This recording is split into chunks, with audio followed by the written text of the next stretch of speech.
Buenos días a todos, yo soy Iker. Yo soy Martín.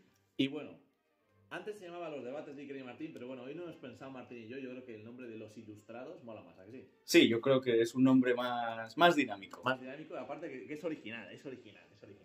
Bueno, pues hoy en nuestro capítulo 2, nuestro tema es Unión Europea, utilidad y futuro. ¿Qué te parece, Martín?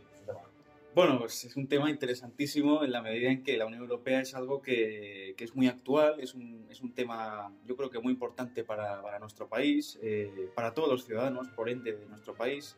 Y bueno, intentar pues ver un poco hacia dónde va la Unión Europea, en qué consiste exactamente la Unión Europea. ¿En qué consiste? Pues la Unión Europea, a ver, yo siempre me gusta definirla con la siguiente definición, que es un proceso de integración dinámico. ¿A qué me refiero con un proceso de integración? Pues tiene dos vertientes ese proceso. Por un lado es un proceso que cada vez integra a más países, acaba de integrarse Croacia apenas hace unos días, Sí, ¿verdad? y hay países que son candidatos, es decir, en los próximos años probablemente cuando adopte una serie de reformas políticas y económicas seguramente accedan al marco europeo, a la Unión Europea, me refiero. Y en segundo lugar está la vertiente de un proceso de integración cada vez más intenso para los países que ya están integrados en la Unión, es decir, cada vez más se están cediendo competencias, los Estados miembros están cediendo competencias a una administración central de la Unión Europea, ¿no? Por lo tanto, es un proceso de integración con estas dos vertientes que he definido, dinámico, porque está todavía en construcción, no es una unión estática, es una unión que, Dinámica, ¿no? cada día va cambiando, crece. ¿no? Crece ¿Por y cambia. qué crees que hay partidos, personas o organizaciones euroescépticas dentro de los países que son miembros de la Unión Europea? Que, en referencia a la utilidad, a nuestra parte del título de hoy, ¿crees que hay muchas personas que se sienten, que creen básicamente que la Unión Europea no es útil? En plan, que no les da lo que ellos quieren o por lo menos lo que ellos pensaban. Así. Bueno, la Unión Europea lo que está es cambiando completamente, estamos cambiando de paradigma, estamos pasando de un mundo que desde la paz de Westfalia en 1648 se ha definido por un sistema basado en estados soberanos, estamos pasando a un sistema pues donde parece que se están, y en Europa está pasando, se están un poco sustituyendo esta importancia de los estados por la importancia de esta organización supranacional de cara a afrontar una serie de problemas de los que luego hablaremos, ¿no? Pero como todo, ante todo cambio, pues es como decía Schopenhauer, todos los cambios conllevan tres estadios, ¿no? En la población. En primer lugar, una, digamos, férrea oposición, en segundo lugar, una ridiculización y en tercer lugar, una aceptación como algo evidente y lógico, ¿no? Es decir, la Unión Europea está cambiando las reglas de juego pues es normal que haya gente que esté muy en contra, porque está... ¿Por qué? ¿Por qué crees que están en contra? ¿Por qué crees que hay personas que están en contra de la Unión Europea? ¿Crees que a lo mejor su calidad de vida puede disminuir? Perciben pues una pérdida de libertad frente a unos... Pues se recurre mucho a esto, a decir que estamos perdiendo los Estados miembros libertad frente a unos euroburócratas que trabajan en un despacho de Bruselas defendiendo no se sabe qué intereses exactamente, ¿no? Entonces, por eso yo creo que es muy importante llevar a cabo una labor de pedagogía y enseñar exactamente cuáles son las funciones y qué importancia tiene, qué impacto tiene la Unión Europea y las políticas europeas en el marco comunitario, en qué medida afectan a todos los ciudadanos de los países que pertenecemos a la Unión Europea. Sí, en mi visita a Bruselas me comentaban funcionarios europeos que algo que fallaba, que ellos pensaban que fallaba dentro de la Unión Europea era como que la comunicación con la gente. Es decir, que esa pedagogía de la que hablabas, que la gente normal, la gente ciudadano medio, no sabe exactamente qué se está haciendo en la Unión Europea, qué se aprueba, qué se deja hacer, ni siquiera la utilidad de las medidas. Y yo la verdad, cuando estuve allí, pues aprendí un montón y me dejó claro que la Unión Europea es útil y que es un lujo el poder pertenecer a la Unión Europea. Y ahí yo creo que también entrar un poco en la utilidad de la Unión Europea en cuanto a los miembros que hay dentro.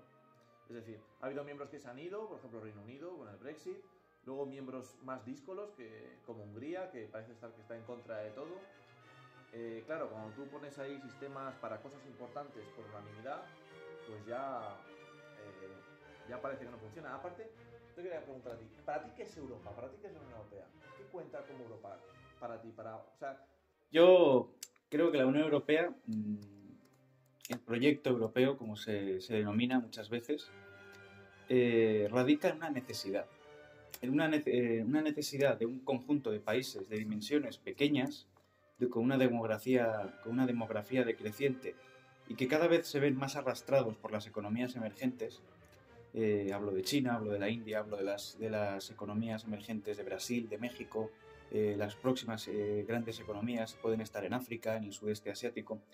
Entonces, una necesidad de ponerse de acuerdo para seguir estando en los foros donde se toman las grandes decisiones, ¿no? Es decir, por separado no vamos a ninguna parte, entonces necesitamos ir juntos, ¿no? Entonces la Unión Europea es una necesidad de todos nosotros, los ciudadanos pues de Europa, ¿no? Aunque bueno, eso claro, aquí ¿qué es Europa? es distinto hablar de la Unión Europea y de Europa, porque Europa abarca también una parte de Turquía, una parte de Rusia, ¿no? Países que no pertenecen a la ¿Crees que Unión eso es Europea, un ¿no? criterio objetivo o subjetivo, el definir Europa? Bueno, Europa geográficamente es algo. Ideológicamente se considera hoy en día que es otra cosa, ¿no? Cuando se habla desde el punto de vista ideológico de Europa, se habla de una serie de valores pues basados en el cristianismo, ¿no? Unos valores de tradición cristiana, humanista, los derechos humanos, las libertades civiles. Entonces, pues es diferente hablar de la Europa geográfica y de la Europa, digamos, que se pretende integrar en la Unión Europea, ¿no? Que es una Europa pues, con una serie de valores que, digamos, que se pretenden consolidar como Valores europeos, ¿no? sí, como el núcleo y el núcleo del espíritu de esta unión política y económica. Yo ahí sí que difiero más porque yo sí que veo grandes diferencias entre los países europeos. Es verdad que con algunos menos, con otros más, puede ser por la cercanía o por otras cuestiones culturales, por cuestiones históricas. Yo creo que tenemos más en común con un francés o con un portugués que con un ucraniano o con un búlgaro. Y no sé, a mí me da la sensación de que... Sí, tú eres más contrario al proceso de integración Sí. de cada vez abarcar más países, ¿no? Totalmente de acuerdo, sí. Parece ser que cuanto más países abarcas, más molas. Y al final parece que puede entrar cualquiera. O sea, a mí la sensación que me está dando es que puede entrar cualquiera en la Unión Europea. Y por ejemplo, el tema con Ucrania, lo estuve comentando contigo justo el otro día, que la situación que está de guerra Ucrania-Rusia va a entrar en la Unión Europea por eso, no por otra cosa. Si no hubiese habido una invasión por parte de Rusia a Ucrania, imposible que hubiesen entrado. Un país corrupto hasta las trancas, donde no se respeta prácticamente nada. Ahora con lo de la guerra, entonces a mí no me parece bien que se tengan estándares diferentes a la hora de ser parte de la Unión Europea. Porque ha habido muchos países, como por ejemplo España, que han tenido que hacer unas reformas complicadas, de calado. Ha habido que abrocharse el cinturón, por así decirlo. Bueno, yo es como tú dices, yo creo que es positivo. Yo sí considero que es positiva la cada vez integrar a más países en nuestro entorno político, ¿no? Pero yo sí creo en la necesidad, y esto recalco lo que has dicho, creo que es muy importante, de que estos países que pretenden entrar en este entorno donde nos entendemos, porque hablamos en el mismo idioma de los derechos humanos, Bueno, depende a quién preguntes. de Porque las- en de Hungría la- parece que no, y en democracias Polonia liberales. depende de lo que pasa. Pues evidentemente es un problema, porque parece ser que ha entrado gente que igual tendría que haber llevado a cabo un proceso más intenso digamos, de europeización. Pero nadie En el entra si no sentido- le dejas entrar. ¿Sabes? Ese yo creo que es el problema. Yo lo que veo es que Es los algo criterios positivo de en la entrada- medida... Claro, los criterios de entrada pues es llevar a cabo una serie de reformas políticas y económicas, ¿no? En el caso de Hungría no se puede luchar contra la democracia. Si el señor Orbán lo ha votado los húngaros, pues... Sí, pero mi problema no es con el señor Orbán en concreto, sino que cuando tú te adhieres a la Unión Europea, pues como que implícitamente estás respetando una serie de cosas que si luego no respetas, es decir, no deberías mantenerte. Es decir, yo creo que sí que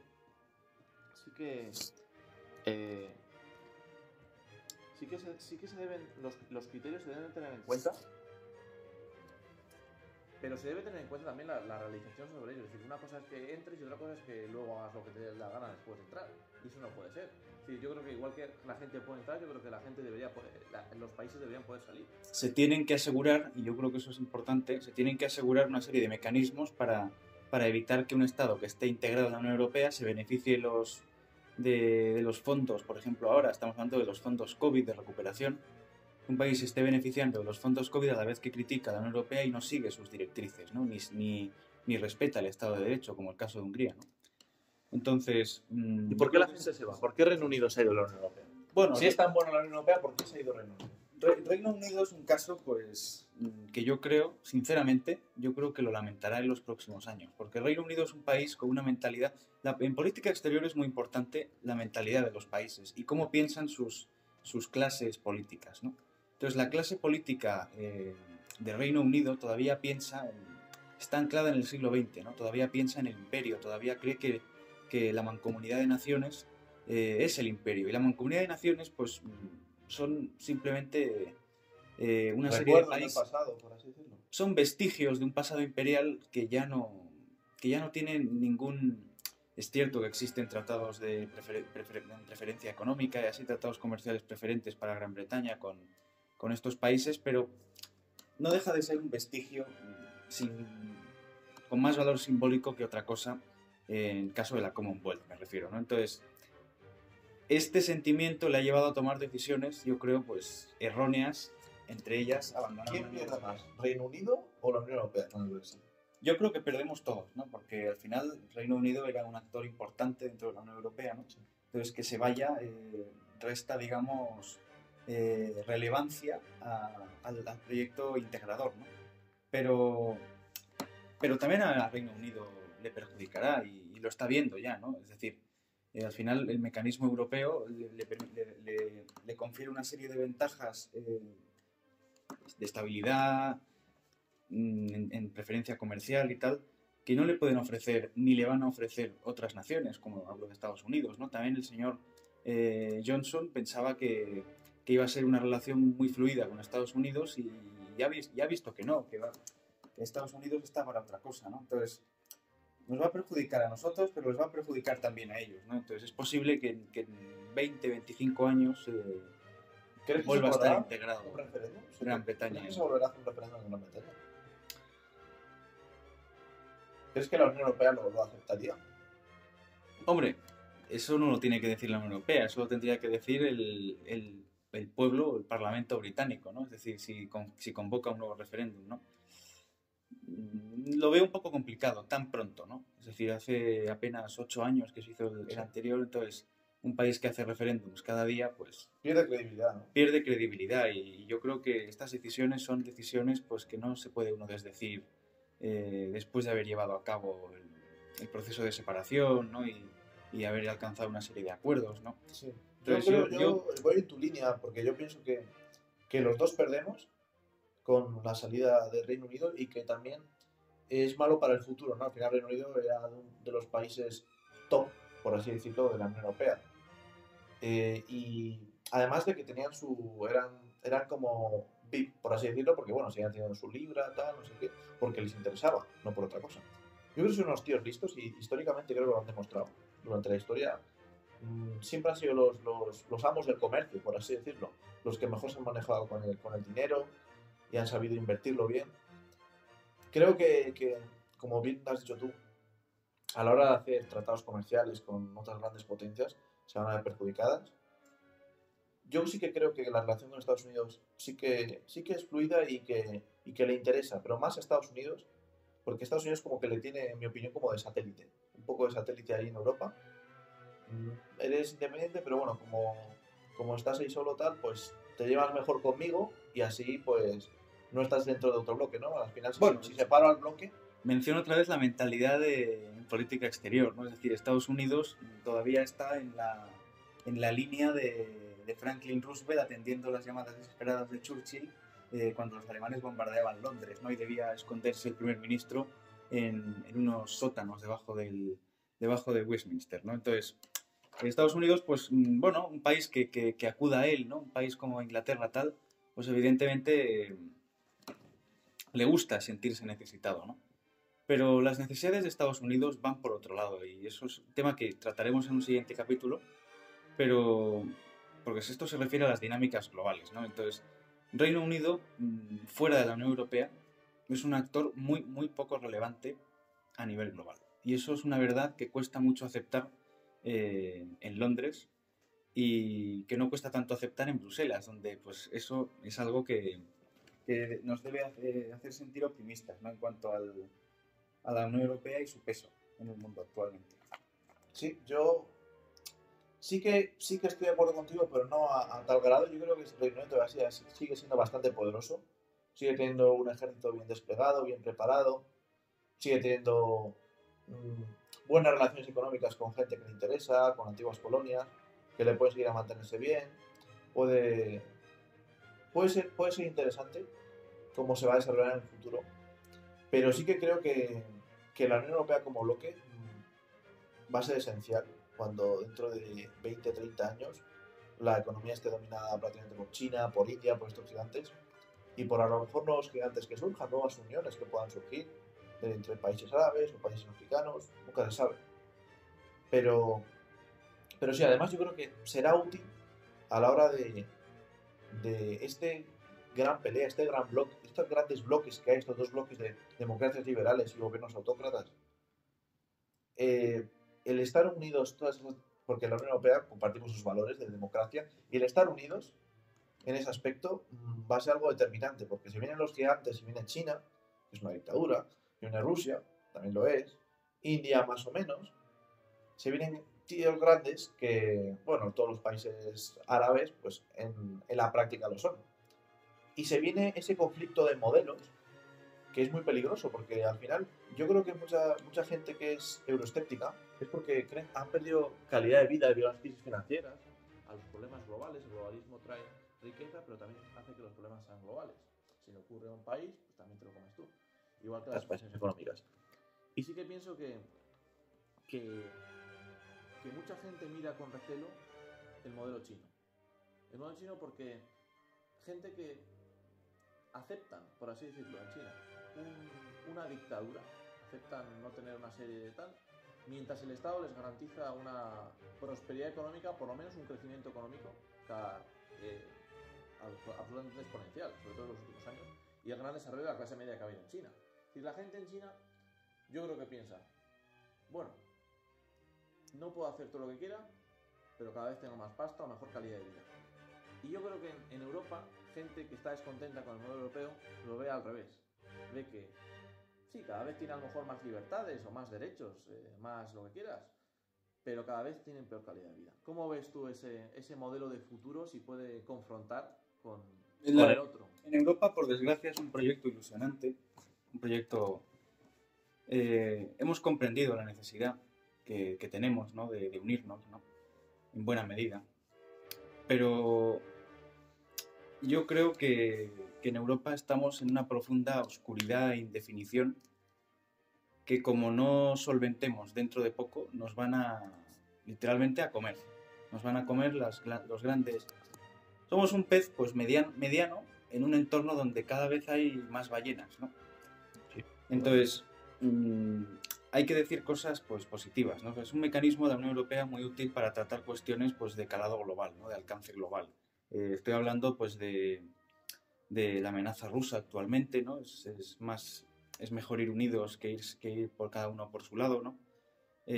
Para tratar el cambio climático, para tratar el ascenso de China, ¿no? De llevar a cabo proyectos ambiciosos en África, en Latinoamérica, yo creo que es algo muy importante para contrarrestar los proyectos que a su vez están llevando a cabo China, ¿no? Que está penetrando a pasos acelerados tanto en Latinoamérica como en África, que van seguramente a determinar el futuro geopolítico en los próximos 30 años, ¿no? Entonces, dicho lo positivo, también tenemos que un poco que adoptar una posición más agresiva frente al mundo, ¿no? Estamos muy sumidos en cantinelas, un poco sin sentido de derechos humanos, de nosotros expandir la democracia, tal. Entonces, la Unión Europea tiene que definir una política exterior clara para ser tenida en cuenta en el sistema internacional, ¿no?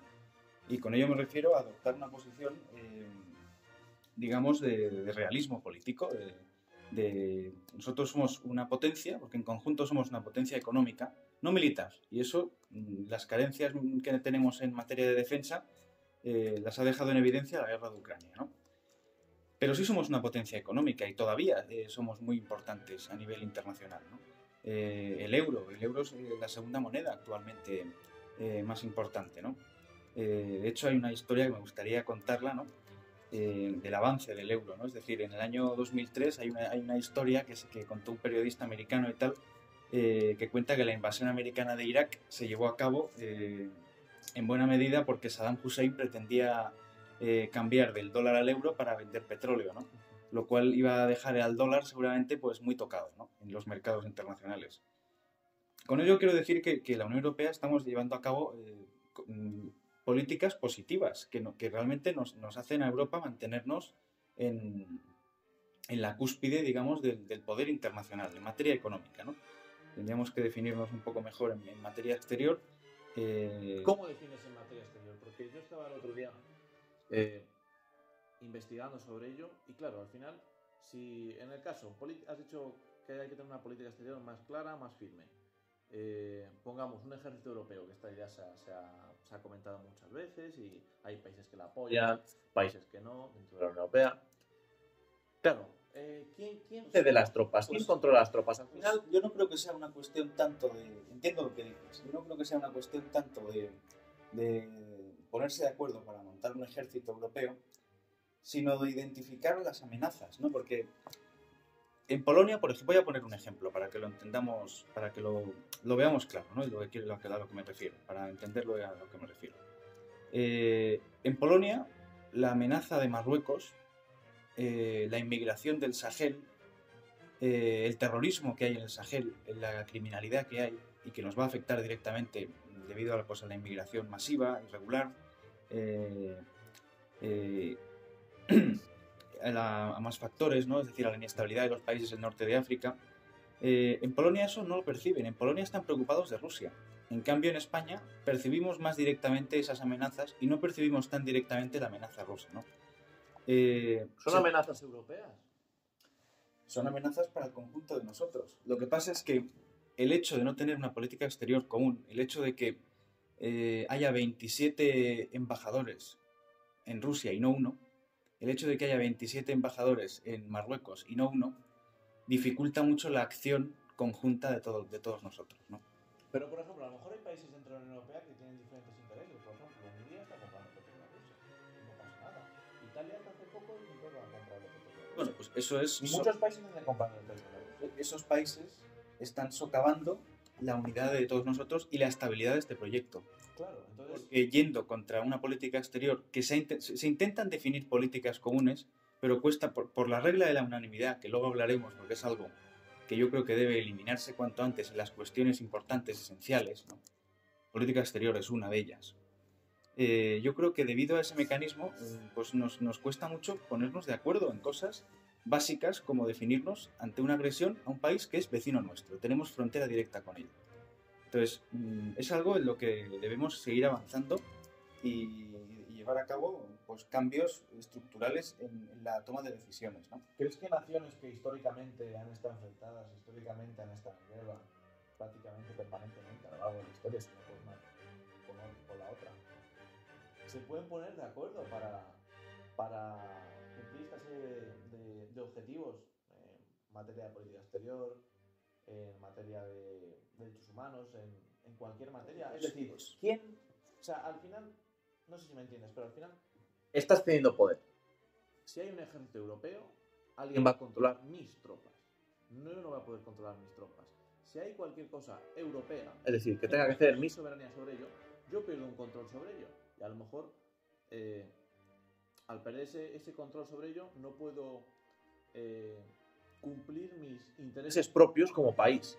Pues yo creo que ya se ha hecho eso. Es decir, se hizo después de la Segunda Guerra Mundial cuando dos países que se habían enfrentado sucesivamente en dos guerras sangrientas, como es el caso de Alemania y Francia, pusieron en común, digamos, el germen bueno, el embrión de la Unión Europea, la Comunidad Económica del Carbón y el Acero, ¿no? El carbón y el acero estaban vinculados a la industria militar de guerra, ¿no? Claro, y los dos países que se habían enfrentado en 2 guerras mundiales lo pusieron en común para evitar enfrentarse a una tercera, ¿no? Sí, claro. Ese espíritu de ponerse de acuerdo entre diferentes... Pero ese espíritu son de los dos que mandan. Porque al final, ¿dónde están las instituciones? Estrasburgo, Bruselas, Frankfurt... ¿Sabes lo que te digo? Es decir, claramente Francia y Alemania son los motores de la Unión Europea, los verdaderos creadores. Está en Bélgica porque era ni para ti ni para mí. Por eso se puso en Bruselas. Básicamente es por eso, no porque Bélgica pintase más o menos. O sea, ni para ti ni para mí. Ni para mí ni para bueno, Bélgica era un país pues históricamente neutral, ¿no? Sí, pero por eso está ahí. Para no darle un colchón creado entre las dos potencias. Claro, pero ese colchón. Y por eso está ahí. Pero me refiero a una cuestión tanto de dónde están las instituciones, que yo creo que es un tema, bueno, significativo en el marco, digamos, simbólico, pero no práctico. O sea, el centro de poder de una organización, yo creo que es más que simbólico. El centro de poder de un lugar es de donde se toman las decisiones. Y eso es algo, por ejemplo, que mucha gente más euroescéptica dice, pues que las decisiones y tal se toman en Bruselas. Y a mí nadie me ha preguntado sobre ello y hay un dinero que se va allí y a saber qué se hace con él. Sí. Bueno, es que yo creo que evidentemente tiene que existir una proporcionalidad de poder, pero los centros de poder no me parece una cuestión realmente... Y es probable que esto evolucione en lo que dices, ¿no? Hay gente pues, que igual utiliza... Es que los centros de poder están en estos países y no en el mío. Es posible que en los próximos años se avance en eso, ¿no? Y las nuevas instituciones que se vayan creando pues se inauguren en países... Es verdad que hay agencias europeas de diferentes cosas, en diferentes países, en España incluido. Sí. Tenemos hay en Alicante, hay una oficina de la competencia, en Barcelona, en Madrid, en País Vasco, en Bilbao. Sí, tú te refieres a las instituciones importantes. Pero claro, las instituciones importantes, que son las que de verdad marcan el funcionamiento de la Unión Europea, que es el Banco Central Europeo, Parlamento, etc. Bueno, Consejo. No... O sea, la cosa es que somos un conjunto de países pequeños en comparación con otros, sí, pero es que aquí hay potencias económicas, como es Alemania, como es el caso de Francia, sí, como es el caso de Italia, ¿no? Y hay países pues muy, muy irrelevantes, como es el caso de Malta, por ejemplo. Sí, Croacia. O Luxemburgo, ¿no? Es decir, es que no es igual Luxemburgo o Malta que Alemania. Y las cosas, pues, así como hay proporcionalidad en el Parlamento Europeo, ¿no? En el que tiene más diputados, quien más población tiene que haber una proporcionalidad también en la toma de decisiones. ¿Pero tú crees que y en la presencia esas decisiones, el dicho inglés de one size doesn't fit all, es decir, que la práctica que una medida concreta no es la correcta para cada país, es decir, las decisiones que se toman, yo estoy a favor de la Unión Europea, creo que es de gran utilidad, creo que es importante y creo que hay que seguir avanzando en la integración con matices, porque me parece que no se pueden tener unos estándares tan flexibles que pueda entrar cualquiera y que luego una persona, un país, por la regla de la unanimidad esté bloqueando constantemente cosas. Pero claro, sí que yo a ver si estarás de acuerdo conmigo, yo creo que sí se deben implementar reformas, pero yo creo que es importante que el proceso de integración continúe, ¿no? Integrar a los países en los Balcanes. ¿Hasta dónde? ¿Por qué? ¿Hasta dónde? Me gustaría preguntarte, ¿por qué limitarías el acceso, por ejemplo, a los países que se están integrando ahora de los Balcanes, que puede, digamos,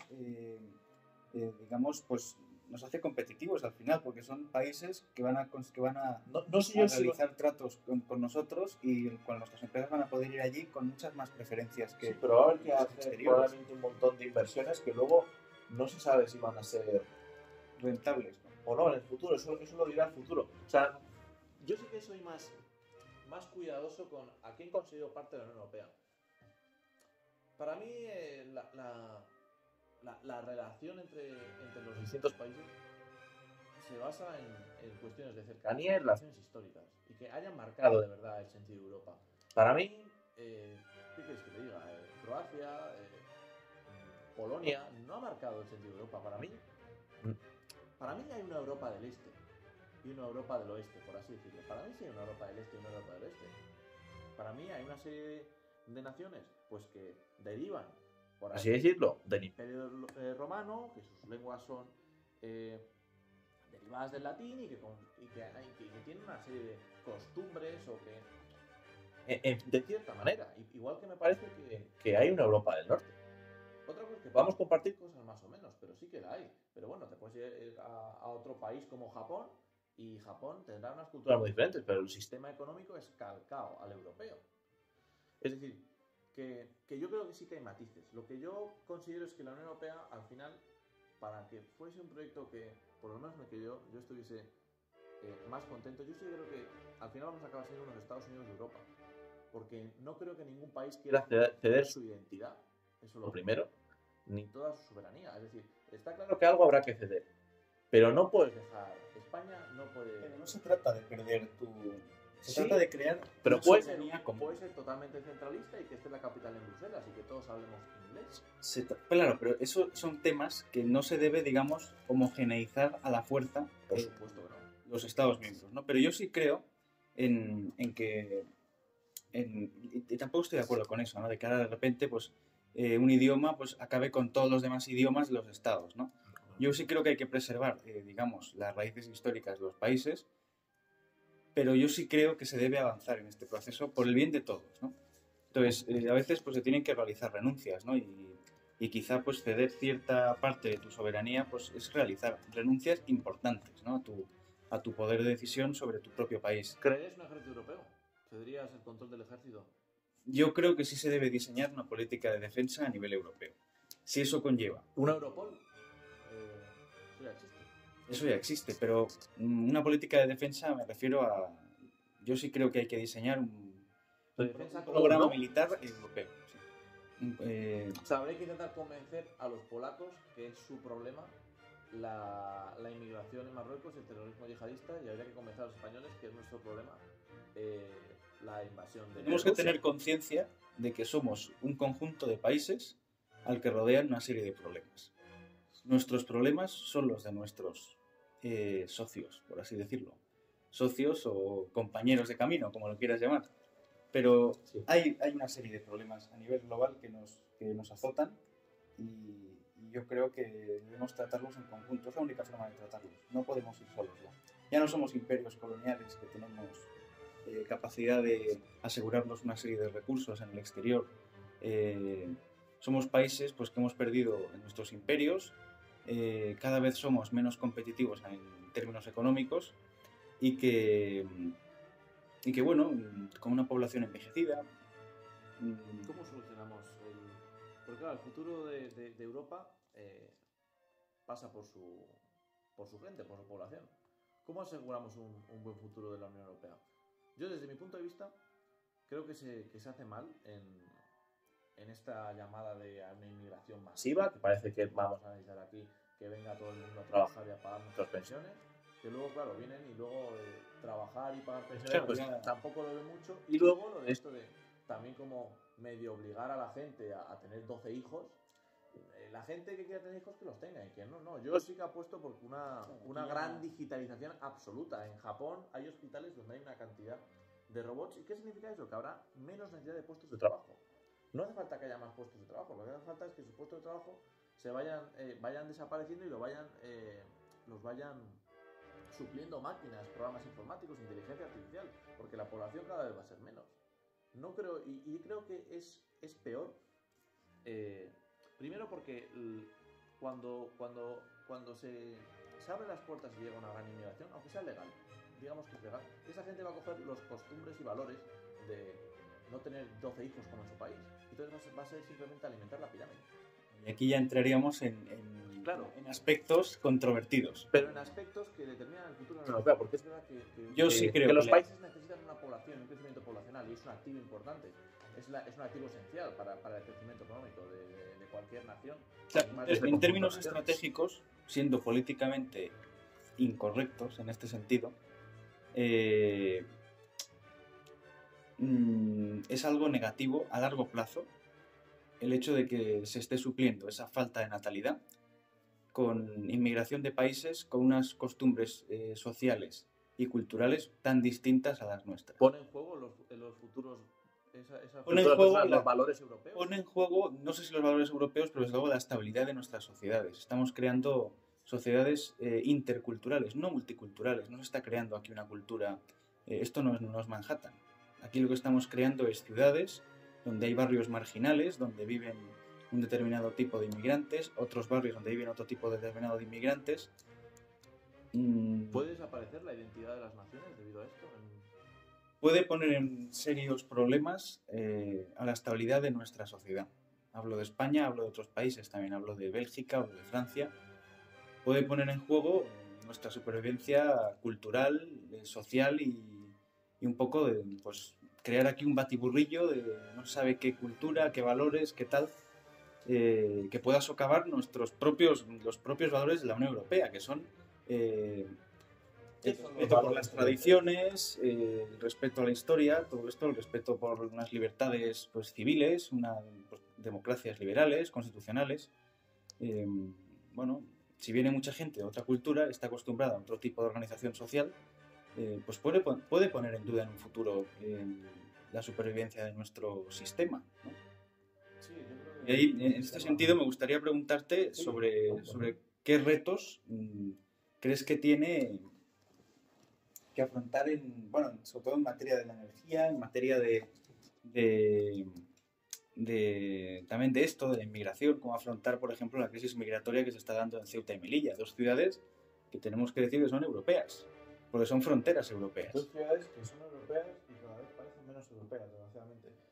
Pues en futuro en cuanto a la energía y sobre todo la independencia energética. Al final. Claro, porque la energía al final nos resta soberanía frente a otros. Por supuesto. Entonces eso debe decirse. Además de restar soberanía, es una situación de inseguridad el depender de otras naciones. El problema es que cuando no somos una nación, que sería la hipotética Estados Unidos europeos, y somos diferentes naciones, yo no veo a un país escandinavo compartiendo su petróleo del Mar del Norte con España.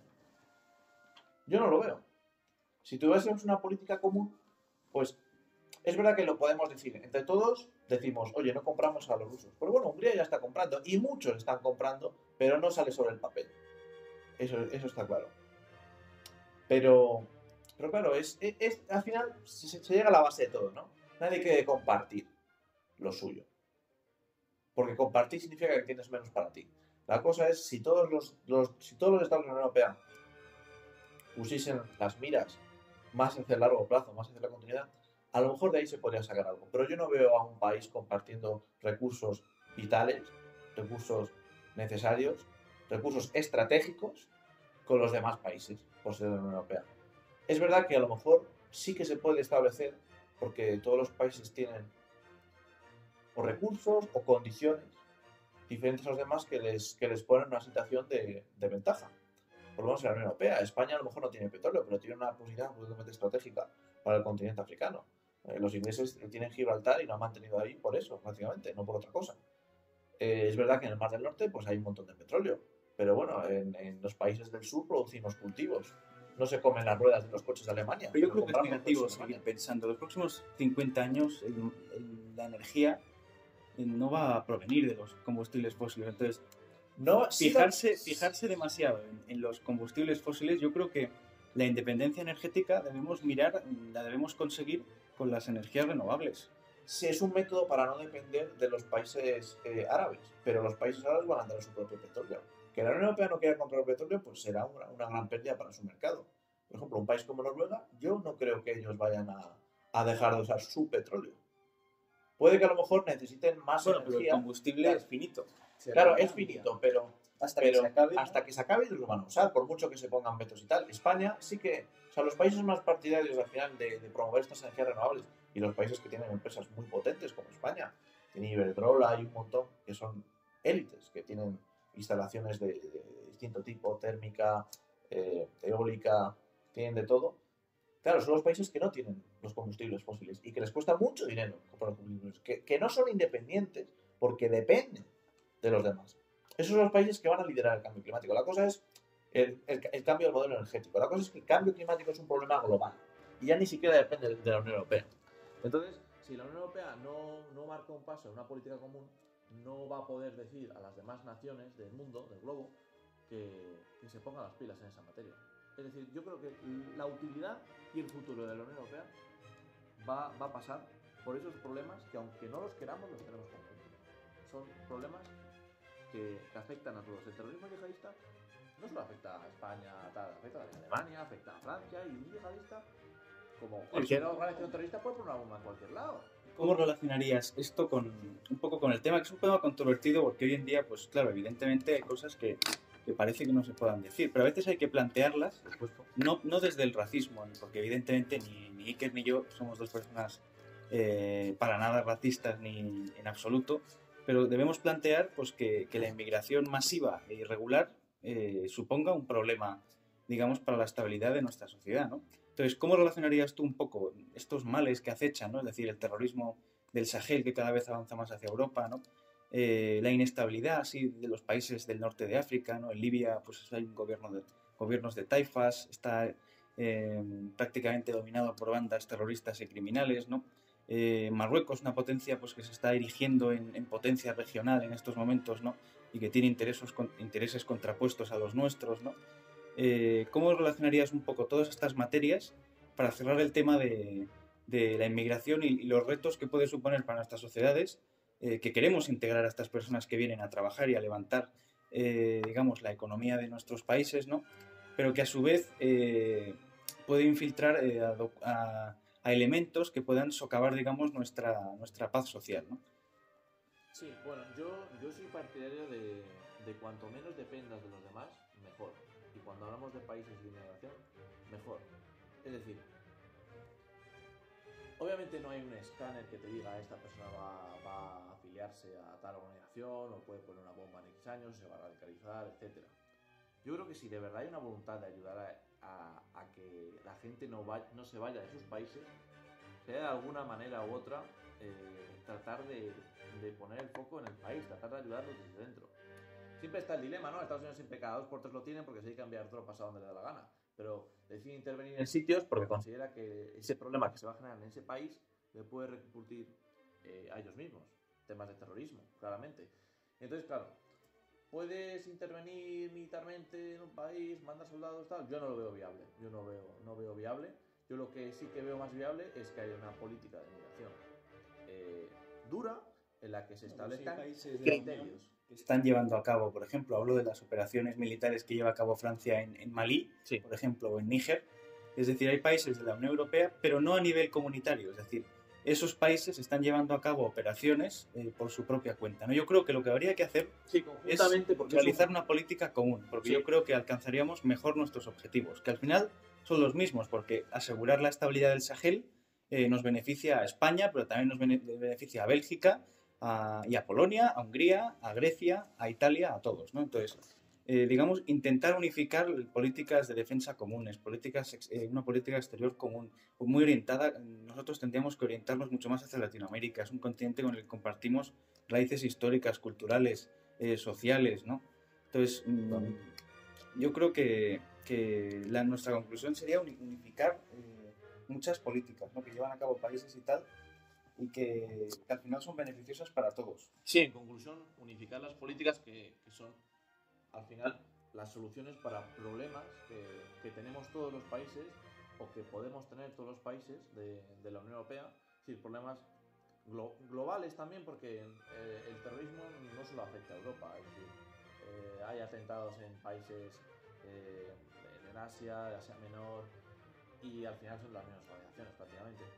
Sí que yo veo necesario que el futuro de la Unión Europea pasa por concluir un poco, por ceder parte de la soberanía, como bien has comentado tú, en acción exterior.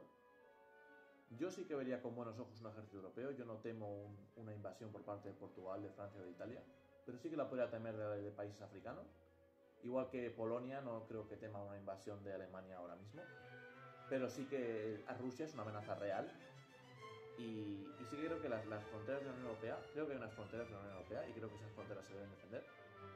Creo que el modelo económico europeo basa... Bueno, de economía eres un economista, claro, puedes opinar perfectamente con autoridad de creo que el modelo económico. Sí, yo creo que el modelo económico europeo se basa por aprovechar las condiciones estratégicas de cada país y hacer un reparto sobre ello, ¿no? Es decir, al final, países que no tienen producción agrícola son dependientes de otros países que sí que producen cultivos, pero en vez de comprárselo a países ajenos a la Unión Europea, como pasa muchas veces que se compran a Marruecos naranjas y tal, habiendo en España naranjas, y en Italia, y en Malta, y en Portugal, y en Grecia, para dar y regalar, pues se acaban comprando a Marruecos porque el precio es más barato. Pero luego, claro, eso es algo contradictorio, porque luego bien que decimos, se nos cae la lengua de hablar de derechos humanos y ahí no se respeta nada, ni las condiciones laborales, ni nada en medio ambiente, no se respeta nada. Y en estos países de la Unión Europea sí. A lo que quiero llegar es que debe haber más colaboración entre los países miembros a la hora de adquirir lo que uno no tiene. Porque los países de la Unión Europea son muy variados. Unos producen tal y otros producen otra cosa. Entonces, si queremos de verdad integrarnos y que haya más estabilidad, más confianza y adaptar políticas comunes, creo que económicamente deberíamos comerciar más entre nosotros, tener más relaciones económicas entre nosotros, que aunque a lo mejor no sean tan económicamente beneficiosas en cuanto al precio del producto, sean una manera de que el proyecto europeo esté cada vez más unido. Y eso sí que lo considero crucial. Luego, obviamente, hay a lo mejor ciertos productos que no sé, ciertas materias primas que a lo mejor la Unión Europea en sí misma, los países miembros, no dan abasto como para producirlas porque no las tienen. Entonces, ahí es cuando la Unión Europea como bloque debe comerciar con otros países ajenos, pero nunca perjudicando a ningún país miembro. Y eso con cada materia prima, con cada producto, con cada servicio. Eso yo creo que es vital para que haya un sentimiento de unidad, un sentimiento de pertenencia. Yo pertenezco a un grupo económico que me da lo que necesito, pero también le proveo yo de lo que necesito. Y yo creo que ahí es una de las partes esenciales. Coincido plenamente con esta conclusión que has... con esta serie de conclusiones en materia económica que has mencionado, ¿no? O sea, sí creo que se debe seguir avanzando en esa integración de nuestras economías, en la ampliación de nuestras relaciones económicas entre nosotros, ¿no? Y a veces, digamos, vencer un poco a este sinsentido a veces que nos lleva la globalización, que es a comprar lechugas de Honduras cuando hay lechugas en Tudela de Navarra, ¿no? Entonces, mejores, de mejor calidad, la gente no se le esclaviza y no tienen productos químicos dañinos, etcétera, etcétera, etcétera. ¿Qué es lo que defendemos en la Unión Europea? Y yo creo que hemos tratado, pues, desde términos políticos, en términos económicos, los retos que tenemos, diseñar una política exterior, una política energética que nos haga soberanos realmente, ¿no? Que no nos haga depender, pues ahora se ha visto, dependíamos plenamente de Rusia, ¿no? Hemos hablado un poco del impacto que tenemos, ¿no? Hace falta, pues, seguir avanzando en la comunicación del impacto real que tiene la Unión Europea. Es algo que no se percibe, pero es que en materia de plásticos, o sea, hay una regulación europea y una normativa europea que regula los residuos de plástico. En un montón de aspectos la Unión Europea está presente, ¿no? Sí, yo creo que hemos demostrado que la Unión Europea es útil, tiene futuro y es el futuro de Europa, pero que además debe solucionar una serie de problemas y sobre todo debe verse útil a los ciudadanos, para que los ciudadanos tengan confianza en ese proyecto. Al final, la Unión Europea es un conjunto de ciudadanos que han decidido unirse en serios aspectos. Y para que el proyecto continúe, yo creo que la Unión Europea, y creo que con eso coincides conmigo, debe hacer más pedagogía de su labor. Se debe hacer más pedagogía sobre la Unión Europea en los propios estados, de demostrar la utilidad que tiene y de los retos del futuro, que los vamos a poder solucionar mejor juntos que separados. Y que como bien decías tú el otro día, una frase que se me ha quedado ahí grabada, nos forzarán las circunstancias. La cohesión de los Estados miembros de la Unión Europea es una realidad. Y al final estamos obligados, para sobrevivir, a ponernos de acuerdo, ¿no? Y a ponernos de acuerdo en algo que yo creo que es positivo, ¿no? En una serie de reglas de juego, pues democráticas, liberales y yo creo que justas, ¿no? Porque, digamos, establecen un Estado de Derecho supranacional, ¿no? que nos asegura una coexistencia pues, pacífica y que nos hace pues, estar de acuerdo en aspectos pues, de todo tipo, ¿no? Desde una política exterior, una política económica, unas políticas sociales, ¿no? Y yo creo que eso es algo pues, ilusionante. Yo creo que será algo pues, que en unos años estaremos orgullosos de haber dado este paso. Genial, muy bien, Martín. Pues nada, aquí he dejado nuestro capítulo 2 y ya está, este es el final.